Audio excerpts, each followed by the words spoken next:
are live from Las Vegas for NBA Summer League. All 30 teams will be here competing at the Thomas and Mack Center. A look at this rookie class. The first game tips off in just about 30 minutes, and NBA Today is here to get things started. Here's a look at Cooper Flagg, just a few hours away from his debut, warming up on the court here in Vegas a little earlier this morning. We will have his game for you right here on ESPN.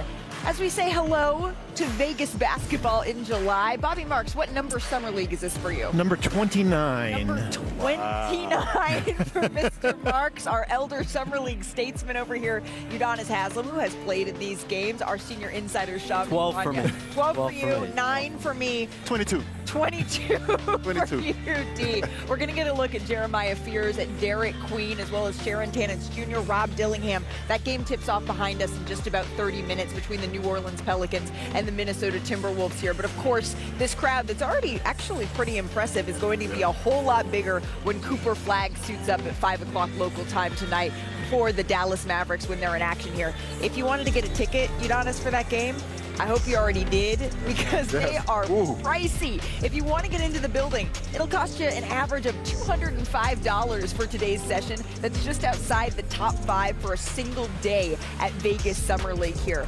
I'm hearing great things, by the way, gentlemen, coming out of the Dallas Mavericks camp. Bobby, I don't know what you've heard about Cooper and his post-draft process here. They've been really impressed, especially with his outside shooting. Well, that's the big thing. I think defensively, we know what he can do as far as impact the game here, and it's the unknown as far as the ability to kind of stretch the floor.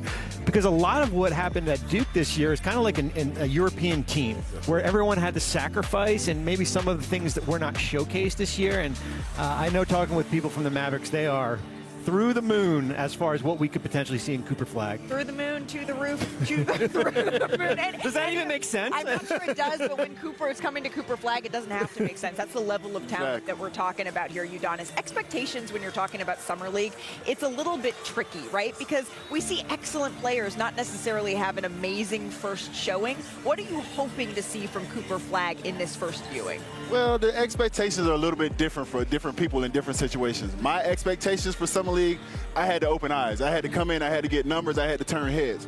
When I look at a situation like Cooper Flagg, I look at what he's able to do on the basketball court, and I say, you don't want to look at his numbers. You don't want to, per se, look at the stat sheet at the end of the night. You want to look at how comfortable he is. You want to put him in different situations. You want to maximize his minutes when he's on the court. You want to make sure he's comfortable. You want to see what he's not comfortable doing. You want to get in that film room. You want to work on those weaknesses. So, for me, this is like a trial for Cooper Flagg to see what he maximizes and what his strengths are.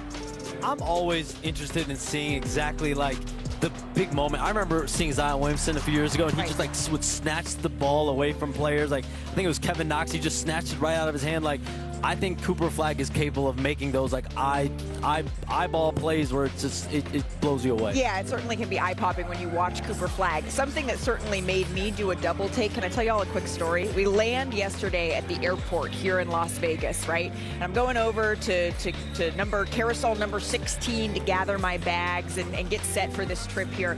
And I look across the way, and there is the entire Dallas Mavericks team who flew commercial here, including Cooper Flagg, waiting like the rest of us to grab his bag off of the carousel with his teammates. He did get a first-class seat on the flight, but again, usually we're not used to seeing these guys in that sort of environment. And for Cooper, he kind of has just taken this I'm every man approach, but when he's on the floor, it's out of this world in a lot of ways. And I'm curious if we're going to see him playing point guard at all tonight here, Bob. That's what I've circled. That's what I'm most interested to see, because we saw Jason Kidd when Cooper was introduced in his press conference come out and say, we're going to throw him into the fire here in this Lakers game, and we're going to have him play a little bit of point guard.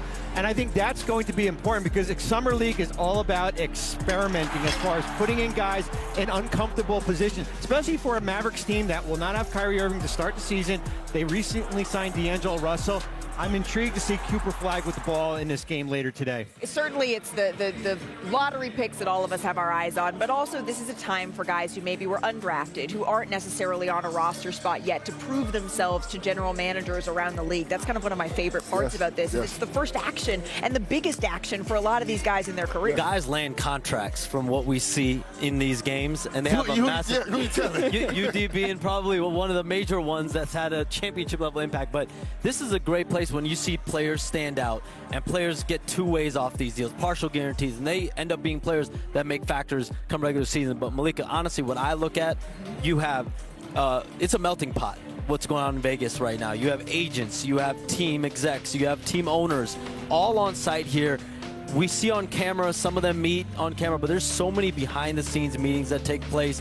The NBA's moratorium is over, so guys are now officially able to sign. They're able to meet with teams, and I think a lot of that happens in back hallways of hotels and in back, rooms, restaurants, and things like that. So that's what I have also got my eye on as well, and there's still could be a lot of movement in the league. This is when I start singing Hamilton, right? We're in the room where it happens when we're here in Las Vegas. Well, to be a good company man, this is Disneyland in the NBA version. Right. If you want to come to Disneyland for the NBA, come to Las Vegas for the next 10 days. 29 years in a row, like Mr. Marks has over here, but it doesn't mean that news around the association has stopped here. In fact, just before we came on air, Shams, you had some breaking news out of Oklahoma City. What more can you tell us about Jalen Williams? Malika, All-NBA Oklahoma City Thunder star Jalen Williams has agreed to a 5-year maximum rookie contract extension worth up to $287 million. His agents, Bill Duffy and Justin Haynes at WME Basketball, told me.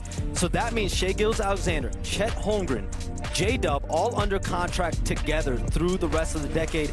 As they enter the primes of their career, they're not even technically in their prime. Shai Gilgeous-Alexander, 26. You have J-Dub being 24, Chet Holmgren, 23. Wow. All maxed out, all under contract through the rest of the decade.